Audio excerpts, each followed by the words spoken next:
አምላክ አሜን። በስመ አብ ወወልድ ወመንፈስ ቅዱስ አሐዱ አምላክ አሜን። በስመ አብ ወወልድ ወመንፈስ ቅዱስ አሐዱ አምላክ አሜን። በስመ አብ ወወልድ ወመንፈስ ቅዱስ አሐዱ አምላክ አሜን። ሰላም ሰላም ስድራ ልዕል እግዚአብሔር ከመይ ትውዕሉ ከመይ ተምስዩ ከመይ ትኾኑ አምላክ ይመስገን። ሰላም የከምታ አነ ሰላም ዘለዎ ሰላም ክትኮን ደሞ በዓልቲ ሙሉእ ተስፋ እየ እምባርከስን ለማዓንቲ ንእግዚአብሔር እምበር ንሰብ ክነሕጉስ ኣይንሕሰብ ትብል ኣርእስቲ ሒዛልኩም ዘለኹ ሕብርኩም ንክትፀንዑ ብትሕትና ይለኹ። ሰባት ኮይና ንፅጉም ክንሕግዝ ኣብ ዝሓሰብናሉ እዋን ነቲ ሰብ ዝሕግዘና ኮይኑ እዩ ዝስምዐና። እንተኾነ ግና ብርግፅ ነቲ ፅጉም ኢልካ ትሕግዞ ሰብ ከም መዓት ካብ ፀበባ ኣውፂኻ ሓሳብ ብሓጎስ ክትገብሮ ኢኻ። ካብኡ ንላዕሊ ግና ሓጎስ ናይ እግዚኣብሔር እዩ ዛዕቢ። ንፅጉም ክትሕግዝ ኣብቲ እትሓስበሉ ግዜ እዛ ሰብ እዚ እንተ ሓጊዘዮ ክሕጎሰለ እዩ ዘይኮንካ ነዚ ፅጉም እንተ ሓጊዝካስ እግዚኣብሔር ክሕጎሰለ እዩ ኢልካ ኣብ እትሓስበሉ ሽሻይካን ፀጋኻን እንዳበረከተ እዩ ዝኸይድ። እግዚኣብሔር ኩሉ ግዜ ልብኻ ክሳብ ክንደይ ርህሩህ ምዃኑ ንምፍላጥ ዝገብሮም ሜላታት ብዙሓት እዮም እሞ ወትሮ ሰናይ ክትገብር ከለኻ ስለ እግዚኣብሔር እንዳሓሰብካ ግበሮም። ናይ ኣባ ኣጋቶን ግብሪ እስኪ ካብቲ ብዙሕ ፅቡቕ ግብሮም ብውሕድ ካብ ባሕሪ ብጭላፍ ቀንጭል ኣቢልና ክንርኢ። ሓደ ግዜ ኣባ ኣጋቶን ነቲ ብኢድ ዝሰርሖ ዝነበረ ክሸይጥ ናብ ዕዳጋ ኣብ ዝኸደሉ ዝነበረ ህመት ወይ ከዓ ሓደ ድኻም ዝበለ ኣረጊት ሰብ ኣብቲ መንገዲ ኮፍ ኢሉ ፀንሖ። እቲ ኣረጊትን ኣባ ኣጋቶን ምስ ረኣዮ ቀልበይ ይኸይድ ከም ዘሎ ሕተቶ። ገለ ዝሽየጥ ንብረት ኣለዋኒ እሞ ክሸጠን ናይ ዕዳጋ ይኸይድ ኣለኹ በሎ። እቲ ኣረጊት ከዓ በጅኻ ተሰኪምካ ናብቲ ዕዳጋ ተማልአኒ ክብል ለመኖ። ኣባ ኣጋቶን ከዓ ተሰኪሞ ናብ ዕዳጋ ኣውፅሖ። ወየ ኣረጊት ንኣባ ኣጋቶን ጥቓ እታ ንብረትካ ትሽጠላ ቦታ ኣንብረኒ በሎ። ኣባ ኣጋቶን ከዓ ከም ዝተባህሎ ግብሪ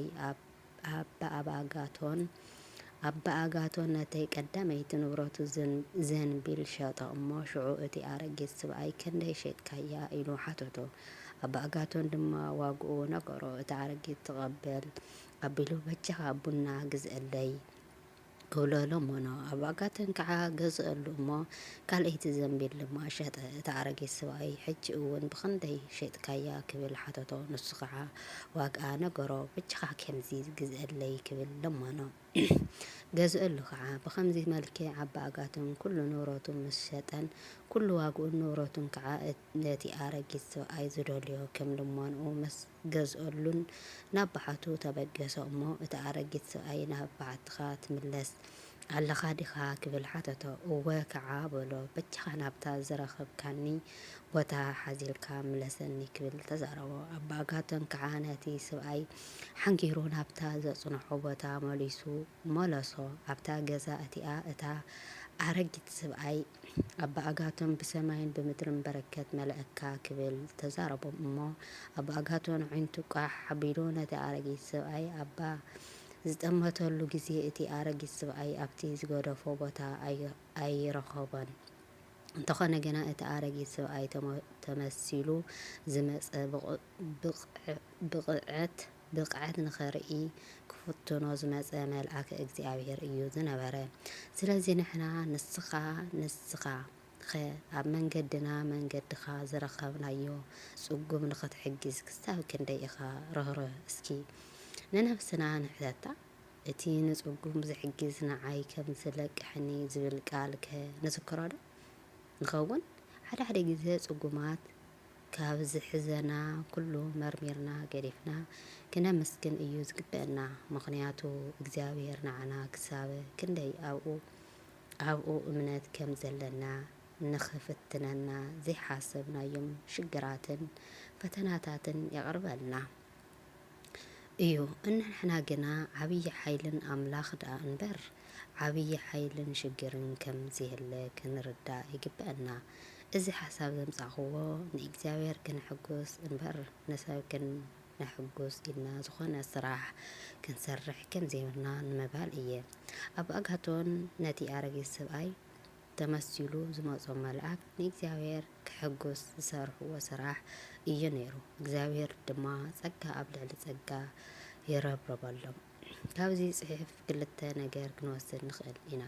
እግዚኣብሔር ኣብ ነፍሲ ወከፍ ግዜ ብዘይሓሰብናዮ ነገር ተመሊሱ ክመጸና ከም ዝኽእል፣ ካልኣይ ድማ ካብቲ ዘላትና ንጽጉማት ክንህብ ከለና እግዚኣብሔር ይሕጐሰልና ምዃኑ ንእግዚኣብሔር እንተ ኣሕጒስናዮ ዓስብና ድማ እንታይ ከም ዝኾነ ኣይንሰሓሓትን ንኸውን። ምድራዊ ህይወት ሓላፊት እያ፣ ሰማያዊት ህይወት ግና ንዘለኣለም ነባሪት ምዃና ክንርዳእ ይግበአና። አሜን። ወስብሐት ለእግዚአብሔር ወለወላዲቱ ድንግል ወለመስቀሉ ክቡር። ንዘንጠብጠብኮ በአፈ ትጓል መላእክት ይትአረምለይ።